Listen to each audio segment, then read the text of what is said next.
કડીમાં રેન્જ ડીઆઈજીની વિદેશી દારૂના દરોડાના થોડા દિવસ બાદ કડી પોલીસમાં કાર્યવાહી થઈ છે।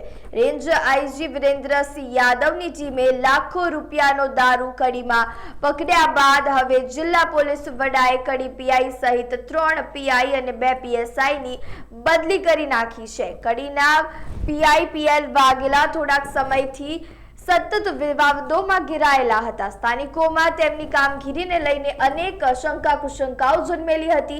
બુટલેગરો દારૂનું બેફામ વેચાણ કરી રહ્યા હતા, તેમ છતાં યોગ્ય કાર્યવાહી ન કરવા છતાં સ્થાનિકોમાં નારાજગી જોવા મળી હતી। થોડા સમયથી કડી પીઆઈ પીએલ વાઘેલા વિવાદોમાં ઘેરાયેલા હતા, તો પીઆઈના માનીતા વહીવટદાર અનેક વિવાદમાં આવી ચૂક્યા છે, પરંતુ આ અધિકારીના મનમાં એવું હતું કે કોઈ મારું કંઈ નથી કરી શકવાનું।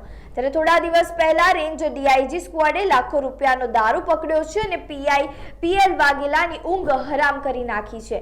કડીમાં બેફામ વધી રહેલા ગેરકાયદેસર ધંધા ઉપર પોલીસની કામગીરી શંકાના દાયરામાં આવી ચૂકી હતી। ત્યારે જિલ્લા પોલીસ વડા હવે આ કડી પોલીસ સ્ટેશન ખાતે પોતાનો વહીવટદારનો અડ્ડો જમાવીને બેઠા છે। તેમની ઉપર કોઈ કાર્યવાહી કે તપાસ કરવામાં આવશે કે નહીં તે લોકોમાં અત્યારે ચર્ચાનો વિષય બન્યો છે।